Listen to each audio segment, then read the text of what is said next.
Ah, tu as précisément où? Toza na onda na moya lukala. Na kati ya moya lukala. Toza place babina na pont ya Singa. Donc toza ndi awa. Ah, je vois ça nini ya. Yo mo je vois moni façon ba sala. C'est la toute première fois depuis les âmes qui nous ont battu là mo na ye. Au sala pont awa. Ah, toujours réhabilité te mais toujours sala. Somona donc poser vraiment pont mo awa. Au sala ya 19 mètres. Idée à cause la pont oyo et où t'as qui d'abord wapi? Marina esalanga pasi jour moko na ya garçon no moni afandi wana mkwenge nayaka kotala onda nazalaki na projet moko boye amemanga ti awa aye kolakisanga namona bamama nde baoleka na bazemi na bango donc baonyata mai siko na se posa question mama na ya zemi minene soki akwei est-ce que mwana kati akoza toujours vivant na matanga bino qu'il pleuve ou qu'il neige oyo eza mboka na biso mboko nga na botamela osomona bato basonja jamais po bato mosusu mpe tofotaka ayebi na awa te osomona mais nga na ye na tia pont po bamama nyonso bakenda bilango tobenga na lupango osomona bakataka awa marina awa bana si bakoya beti mutu na mabanga oyo après une semaine 2 semaines mwana kofi naye koyoka bahistoire ebele bambongo batelefone basani ya fufu basaka manioko ekula awa kosakana te surtout na période ya mbula somo yango moi na décidaki malgré ifo natia pont awa etikala souvenir ndenge liniki papa na biso atika baevre na lukala papa kite moko donc nga naza sous trace ya ye po ebele balobaka o bapapa na biso basala boye me basala beloko te po ndenge moko wana bapere na biso basala mo bacommerçant me ngai nalandi trace ya papa oyo atiki na biso souvenir ya makasi yango naye kotia pont etikala mpe donc yango moni nazwaki ide ya koérige pont oyo eza liseki te ikozala na volonté kozala na motema tolinga mboka na yo osomona donc yango naye kotiango po bamama bakoya su te bato bakufa su te eloko moko te bato bata bakatisaka paisiblement po biloko toliaka na lukala ebele utaka na lupango ya bangombe donc vraiment c'est pour aider notre population de Lukala. Qui est derrière toi? Personne. Maman Marina, depuis yebanga, c'est un mutu aza sima. Babayi bisinga yo kenda obeti porte na komba batu après ozwi mbongo yo tonga na komba. Bon, oyo aza na preuve abimiseli yo. Kombongo na o financer. Na futa makati. Population tindanga. Na mona musala ya population. Salaire nga na zwaka. Na longolaka ndabu yango na osala musala oyo. Ya musala na nga te mais nazosala yango na souci ya population. Parce que député Moussa Neza koloba na kovote mibeko. Mais nga na osala yango na souci ya population na compte ya fondation na nga oyo eza na kombo ya nga moko. Babe olingi koloba te olinga kosala ba pont eza nini? Maman Marina, na Mbanzangum, ça c'est 1. 2, na Congo central mobile. Ce qui est a 2 députés loba na l'Assemblée provinciale. Moi na Lukalo aza compté. Moi na Lukalo aza compté na lobaka. Parce que Moussa na ngeza o loba. Oh eza Moussa na ngati. Mais na ça on a cadre la population. Olobaka me oyeli biso gibando ose elo te. Ba Marina kimia so eza na Congo central d'abord la cohésion cette cohésion provinciale. Vous avez na poussa na mo. Congo central et ba compétence belé. Mais si on continue kaka Lukaya cataracte, bas fleuve, mboga ok liboso de ka ba guerre na ba guerre. Parce que tu es un technocrate, ba politicien ba leki belé, ba promesse, ba pesa et ça les mapeki. Osomona, yango siko technocrate afani wana, afani sa malem. Technocrate ndaku nyonso afait tongama, fo fondation ça la très bien. C'est la toute première fois Congo central la législature na biso Tobani ko gagner rétrocession pétrolière. Donc Moussala Tosali 5 ans au malgré 3 ans à Bitumba. Mais Mboka, Congo central, tout que malembe, les jours et les années à venir vont être meilleurs. Mais ensemble, on a des ordres jusqu'à là, président Botia Mouboulani. On a congé, tous sont à l'écran. Total à fin octobre.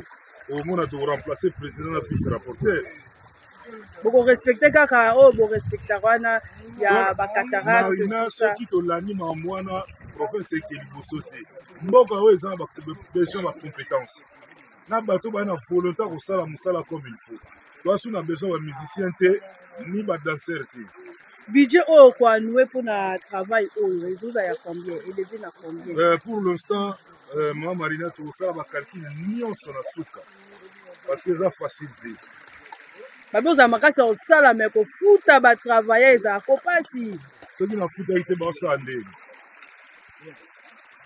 yaya bapromese mpo abi oloba bien ntango olobi orassure bango bandimi par rapport okangi telefone nga nazala moto ya bapromese te je crois yo so obengaka ta na 2 heures telefone eleka na ngaka nga na mwana mosala ya population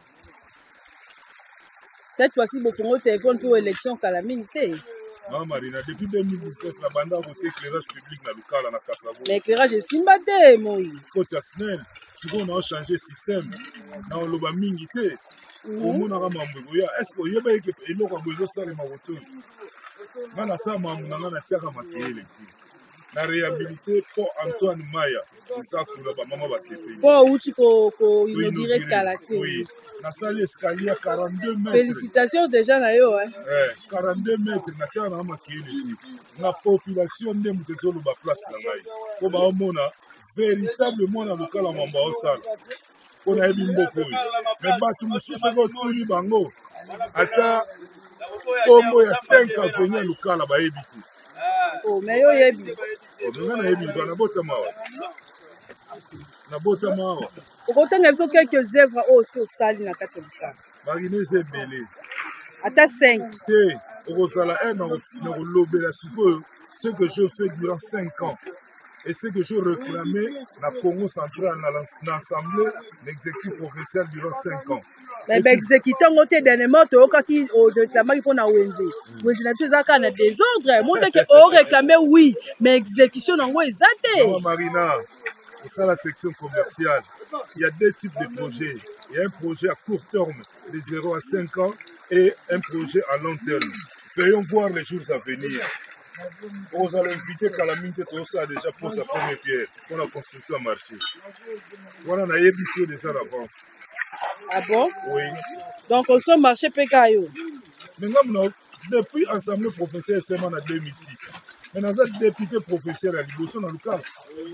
Nous avons mungongo ya lukala ebani koyokana mpona grâce na nga mutu mosusu te yango ebani kopesa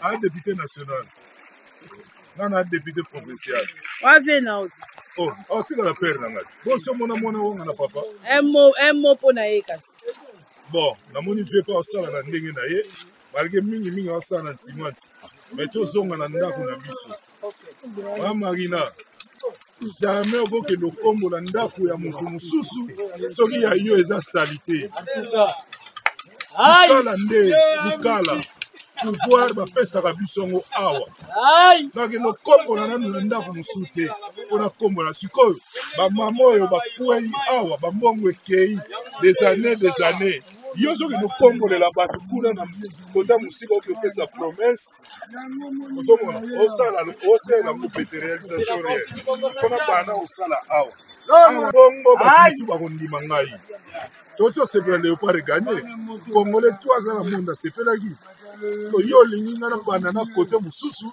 mpona ozonga mpa na nga non mpona banda awa nde ekotindaki bato bakoyoka makambo na osala awa bayebisanga papa ye ya kosalela biso ndenge nakoma kobengama chaque jour. Un mot pour la population, oya kolanda yo par-ci par-là, l'étranger, partout ailleurs, même na kati ya lukala. Un mot gentil pour la bango. Na obana nanu na bandeko na nga baza na mboka ya misika. Bandeko, moni ba mboko bofandi. Tozwi neti France, bazwa indépendance na 1774.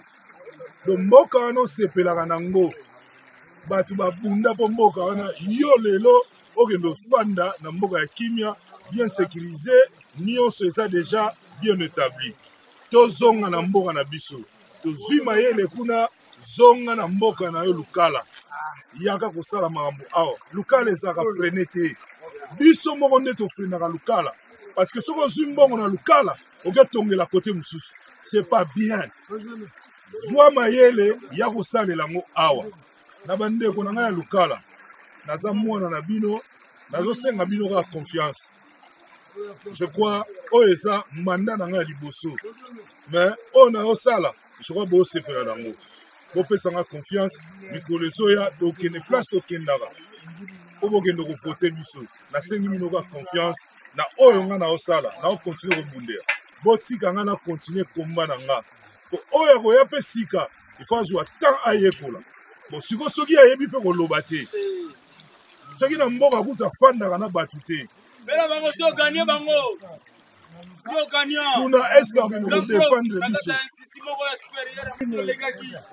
donc bana lukala ndeko na bino yeyo na banda koloba depuis kala avant nakoma député véritablement na lukala mboka wana bandi olobela yango kala nzambe aye kosala ke nakomi mpe place nakomi yango moni naza plus basé na lupangu na biso moko oyo eza lukala tosala nanu lupangu na biso bato basepela nango bato bana koamfie yango bongo tokende mpe kote mosusu parce que nyonso wana eyosalaka beauté ya province na biso donc ngane nalobi ngai nalobaka je crois mama marino ebinga bien ngaso likambo eza nalobaka na defandaka bokontinue kopesanga chance ozomona eza te ke mpo oyo bando osunga bato ifo nanu kozala soki ndenge nini non soki ozalaka na bamoyen depuis kala mbele kala mpo bandaka kosunga bato ndenge pere nanga banda osunga bato honorable mbuku depuis kala asungaka bato ozomona koya kokoma député te bajalousie ya Blaise Miaumba na honorable mbuku non honorable mbuku asali te manda na ye nga nasali manda liboso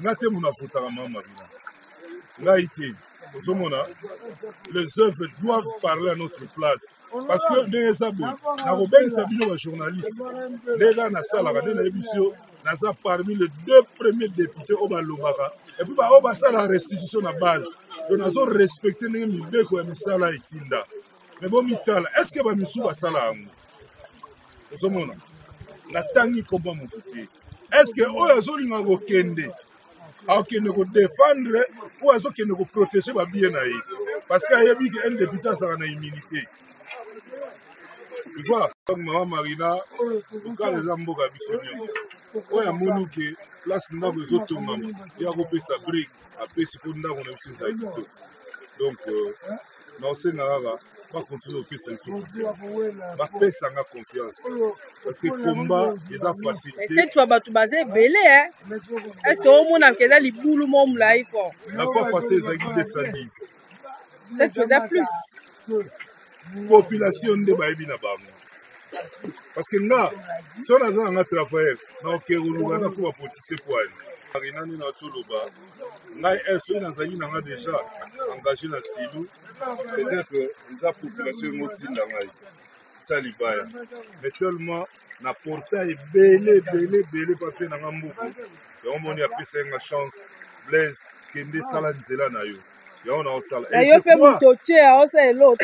je crois nzela oyo naosala population esepela yo honorable atie oyo osali eloko mais yo moto otia osala rien ona osepela réponse ezala jour yo moko kozwa ye na caméra ozomona parce que nga nalakisaki nabaki bana lukala se nakomi ministre lukala epere de député provincial oyo boza mwana bino azolobela lukala kuna comme il faut nazwi mwana lukala nakomisi ye ministre je crois mama marina euti obeta mbunda ya kosakana te oyo mpe bato bakoluka baya kokosela bato ozomona yo moko olandi je crois kami esi abimisi communiqué na communiqué wana même société na biso silu azali donc d'ici là soki basigne cahier de charge wana te bacarrière ya silu oza kokangama silu akoexploitango suki ale bato baya kokosa te tomoni makambo basali non tosali yango mpo na intérêt mak bazwi décision na mpo na intérêt ya lukala parce que eloko nde nalobai na radio bango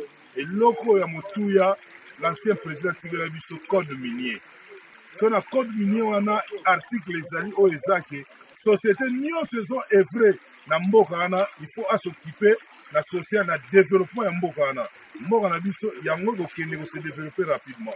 C'est depuis 2018 que ça promulgué le 9 mars 2018 silu babetaka kara parce que ba importer baza trop ozomona bana souci ya mboka te ba o bayaka kosala soki azwi mbongo azwi pension akende kotonga kote mosusu olia tonga place azwi mbongo wana.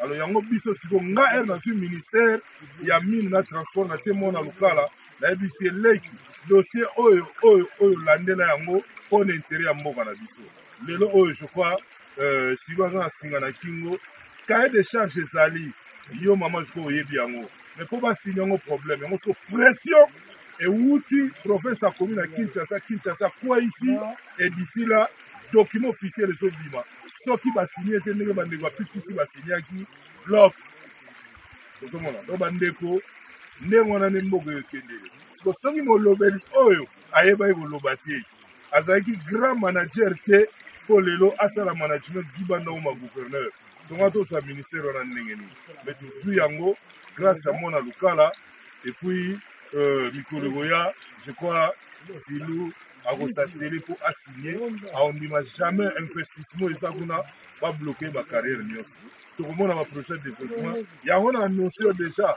kala te omona pose la première pierre à grand marché donc baoyo balukaka tosala yango nayebisa oke marina mama soyebisi moto po atia makelele tokoma phrase simple na phrase composée eza pasi mingi donc mama soko osepeli nanti yo moko mpe mbali kosoa oyo omona place donc evre ezosalema awa yango oyo ndenge baleki babi mpe yosalaka neti gipman oyo bakobeta onge na suka bakobetaka ebala quartier 5 molili ti sikoyo yo oyebi te transfer yaki baoyo bamesani kotiela yango makelele ke bapesaki bambongo basalaki boye transfer yango wana eye lelo baosala me biso tokoloba na biso eloko te tokoloba na biso te tala biso biloko toolobe ça c'est la force du Congo central yango oyo honorable Blaise Miaou yango oyo nasengi pa motu te sengi aide pas gouverneur te eloko te mais affaire transformateur oyo silu apesa bato baotia nango mpe makelele mingi olingi tozwa baéclairage ezalaka nini balobi nini balobi ke eumeli banda batiango kuna na snel esalaka te ti lelo odoke 3 ans naloba tokobanda okondane snel aza porte parole ya snel mais réalité onga na yebi société nyonso ezalaka na budget nango e snel akoma na tension ya 15 000 or oyo silo apesa c'est 6 600 donc s'il faut continuer kotia bamoyen mpo transport wana ezala batransport wana ezala installé nyonso wana ezodépendre mpe na pression oyo totie mpo na cahier de charge et d'ici là naopesa motion d'information tozonga mpo siko commission ya badéputé toya tolandela mambo ya cahier de charge wana mais cahier de charge par rapport ya décret oyo basignaka wana silu azalaki première cimenterie oyo esignaka oyo endimaki kosala baprojet na bato ya bapopulation comment jusque là aosigne kaka qu'est ce qui fait qu'asigne te marina eza pression yango na vi fo oyeba kopona conseil na opesa population fo oyeba kopona par là nalobelaki tokopona moto tomonaki mpe patron oke mpe osengi mbongo apesi yo mais or ye aokende mpo akende oprotege biloko na ye est ce que patron wana kabaka est ce que patron wana vivaka na bato parceke biso oyo badepute babola toleka na biso est ce que omoninga na motu nayeka na moto mpo motu nyonso eza mona moto 1000 francs anga folia yango na ye nanga na ye ofanda awa ozomona pourquoi naa na souci ya population mutu akobanda kotia pression mpona makambo wana azala te sikoyo toye biso moko babino baélu bokenda so oke ozwi mwa enveloppe na ovandi kimia bakangi yo monoko yango moni mpe parking esila te makina soki ezalaki mambo enveloppe me nakendaka manifestation ya 100 ans na matadi ya sili me nazala invité na mbongo ya carburant nakenda te botuna bao bakendaka so bamonanga te nakenda te parce que population eyebisaka honorable silo asali eloko te asali boye te boye te yo soki ozokende okende ofete omela sucre bien olie na soso nazwi na $100 ya carburant na okende te d'abord la population nga nayokela la population nakenda na nga te mama marina mambo ebele deja tosali na mboka oyo tosali yango deja ebele population ye moko ozomona je crois baokontinue komona yango bakontinue kopesa biso confiance obanga baadversaire no te nga namona nzambe moto nyonso soki alamuki baadversaire no baa très fort mama marina moto nyonso avant alamuka baadversaire ya bahomme d'affaires ya batravailleur alamuka ifo moyebi oyo nga bapesa nkombo ya naza aigle te na moi bahomme d'affaires bayebi bakontinue bafaire na bango est ce que nde baza bahomme d'affaires batiela biso ata passerelle wapi batiela biso na quartier D na quartier D na réhabilité iponde na quartier D basala pomo wana nayebi yango te kombo na poni bonga pom papa maya basala pomo wana na quartier D pom papa maya eza yo yebi poni bongo yango na oluka kombo nango na quartier D biso nga sérieux na RTCL nani ekosala émission naosala na silu ok bavie na biso bancien bana lokala basali na silu basanganaka mpona kotia mpo nga nabengaka pont philippe mpe ya soname pont eza nsima misio na pont moko passerelle moko ekweyaka na mai wana philippe akei soki batombolaki wana babongisi félicitation c'est lokala qui gagne. C'est pas moi qui gagne, c'est le cas. Batiaki po, on dit matin. Dans la somme vidéo. Moto nyonso oyo akosala œuvre pour l'intérêt de la population ça la bienvenue. Naza contre moto te. Mboka eza biso nyonso. Toza na 23 360 électeurs awa na local. Donc ceux qui travailler vraiment, ba député tous ces bien. Moto nyonso tosala effort.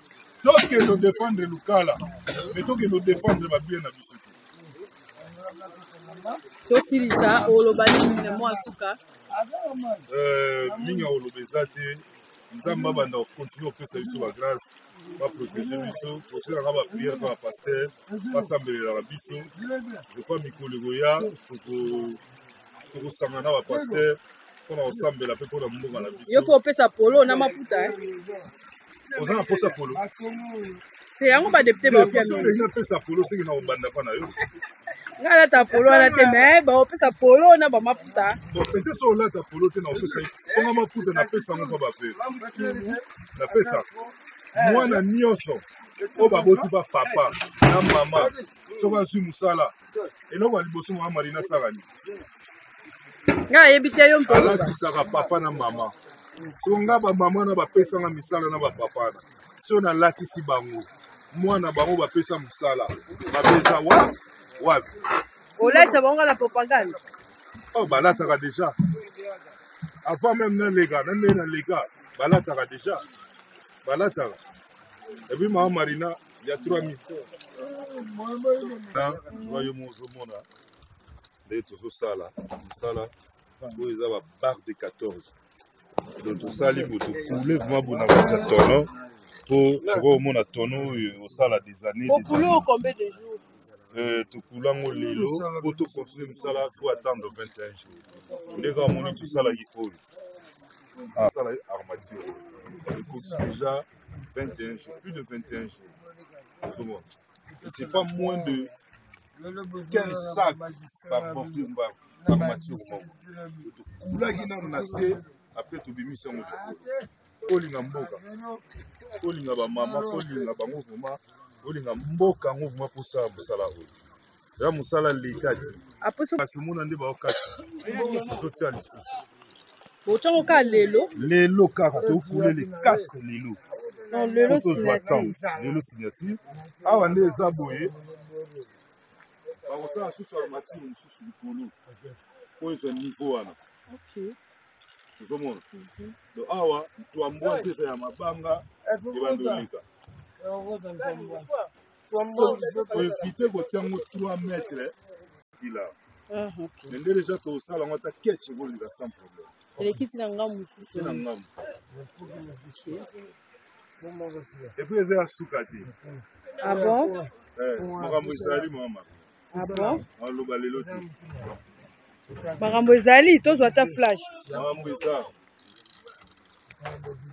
Tala mukiye. Debidambo. Fanta memanga. Oyo toyaki awa. Na memanga awa na makolo poto sa. Nanzala na ye. Ngape nanzala nanga. Mais toyaki na etanke oyo tozalaki kotia motema député ya lokala oyo toyebi na mboka oyo mwana mboka toana badepute bela atina mokongo nanga kulongolanga foto oyo mwana mboka yoyebi depute nani oyo des années nini po ezala eza te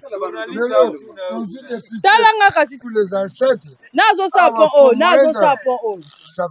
po oyo sozosala mpona Blaise Miaumba aza nani mwana lukala député yo moto omema ye place oyo ngai toya na ye nzela moko nayebi se leki nanga sala po oyo etango oza mayele ya kosuka mpe population siko olobi ni mpo na ye ngai nalobi tosunga ye mpona po oyo na miniti oyo ekosuka bato ebele nanga moko na population ya lukala yango ezosunga po Blaise Maumba akoki kotonga po oyo lukala na miniti oyo toza kito tosala babilanga na ngambu bamoto tokende kuna me lelo bamoto koyela ntombanje koyela awa ngai na osepela Blaise Maumba etange mwana mbo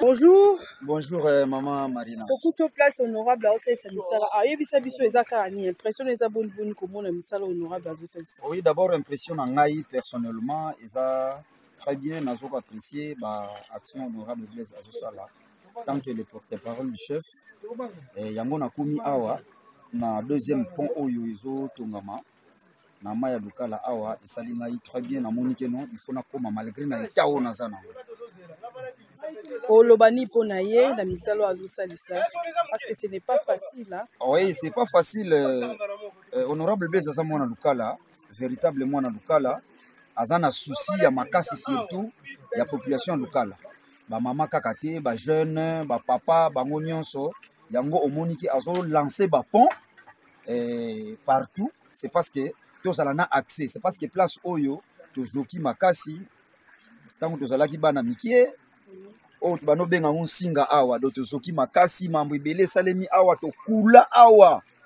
tobima ba naufragé mais lelo honorable Blaise azui likanisi wana ya ko lancer pont oyo awa en tout cas vraiment eza honneur pour na biso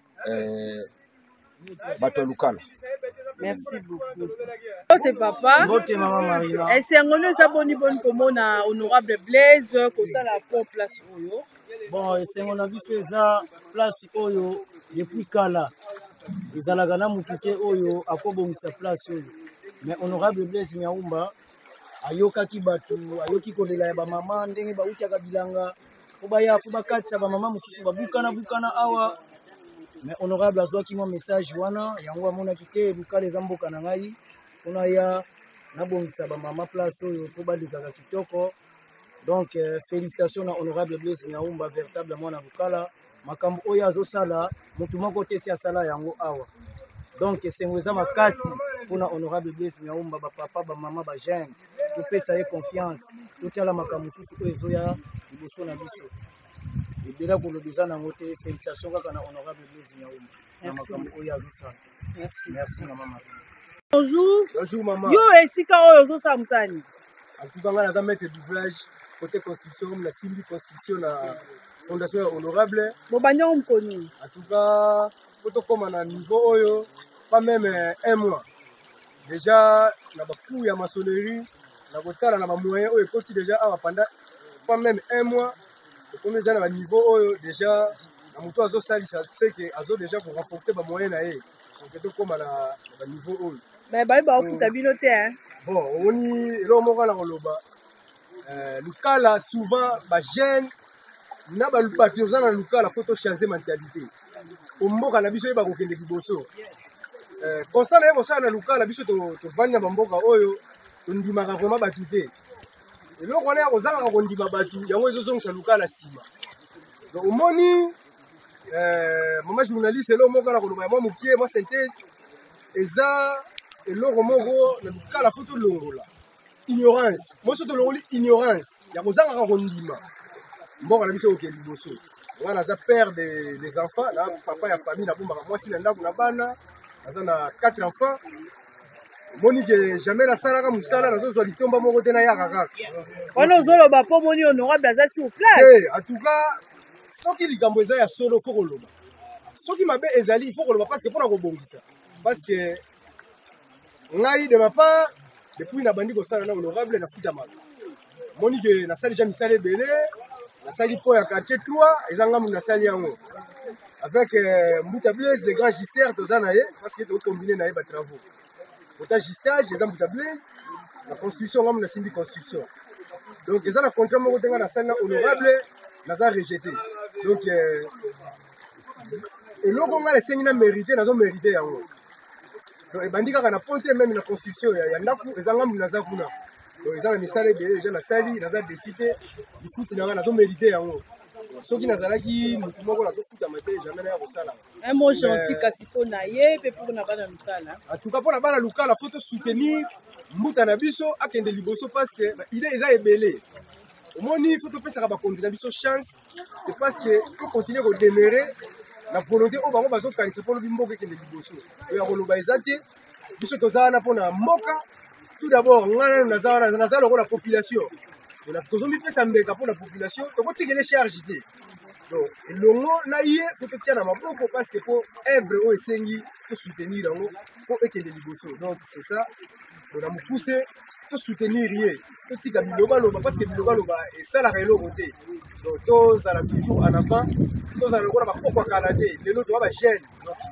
tozala na vision moko ya bajeune ekosala bien donc yango nde ezalaki parole nanga merci beaucoup pa en tout cas mbote mama journaliste osalaka jardin awa esengolo eza boni mpo baosalela bino pont esika botraversana vraiment esengo nanga vraiment eza kolekela mingi donc nayebi te naloba nini po depuis nabotama na mai oyo nakola awa bilanga na biso depuis baancetre bakoko tokatisaka mai oyo de temps à autre mais susi moko kaka na misi na ngai depuis nakolaka komonaka bato bazobuka na awa bamama bamikolo bazobuka na koko na ngai mpe avakufa bukanaka nanu place oyo mpona kokatisa do moselu ya grave mais tosepeli mingi na ndenge bato bakatisa a na bakoli na mutu bakatisaka awa na bakoli na mutu epuis baperdaka mingi bakoli ekulaka awa neti bino bozosala bamatungulu wana apres na batomate bokatisa nango kaka awa kaka na mutu ndo na ndenge moko manieta mosu mpe baka tomate ekoyi awa nyonso ekei opedre bamama baperdaka awa banani banguba babiloko akolia bato bazoke umba azolandela bango biloko mais akomi awa biloko etikali awa donc awa vraiment toza vraiment satisfait na biso population oyo matoko ziola donc population nyonso ya onda baza satisfait population nyonso ya quartier 7 quartier 6 biso nyonso tolekaka na nzela oyo toza na motema kofungama mpo na honorable oyo mwana oyo bazobota pa ya mutu ya bwania po roi abotaka kaka roi abotaka kaka reine donc toujours baza na nzela ya développement ya mboka lukala donc ndenge kaka tolobaka keno na début tokozongela mwa histoire ancêtre Gitemoko azalaka awa comme commissaire des ordres tozalaka mpe susu na nani vena biso moko ancêtre Ntonzi vraiment nazalaka mwa ndambo ntango honorable Mbuku azwi mwa pouvoir na ebandeli ntango azwaki pouvoir ve wana balobaki ebele alobelaki sili lukala tozalaka wana mpe nazalaka wana ntango wana yala aza wana vena biso samiki de mpe azalaka wana balobelaka keno mwana pouvoir ya oyo lubaka luzibula lukala lwenda kuntuala lukala kalusilela kanga mako lukala luzibula mopo na ye kasi en tout cas paix à son âme, et puis tosengi. Un mot pour l'honorable Blaise. Oh, tozokita. Boti honorable Pepe Mbuga, boti honorable Blaise Maumba. Honorable Blaise Maumba, boti lisusu. Ministre. Alors, ils ont déjà, et là, comment ils ont l'accès à nos développement, ils ont un mboka local, oh, bah, c'est le bâtiment là, ils ont un développement en mboka local. Donc, c'est les autres qui ont la population à Bissau local, la Bissau sont de la boue. Tout le monde là, oh, ils ont déjà l'accès à la moulaï. Oh, ils ont ma Bissau vers le développement. Donc, c'est pour nous bungate, tout à la gauche, droite, mais tout le monde, oh, ils ont salima. Mes œuvres parlent à ma place. Honorable Sali, ils ont mon aboué, Bakibazokati, Bakibanaokati, Awa, il y a le beauté Salimikuna, Awa, Petit de Osala. D'autres sepeli mingi honorable azala wana aumela kwa ça la bisa mingi lobi lisusu ya mingi d'autres sepeli mingi etange et un droit. Merci beaucoup.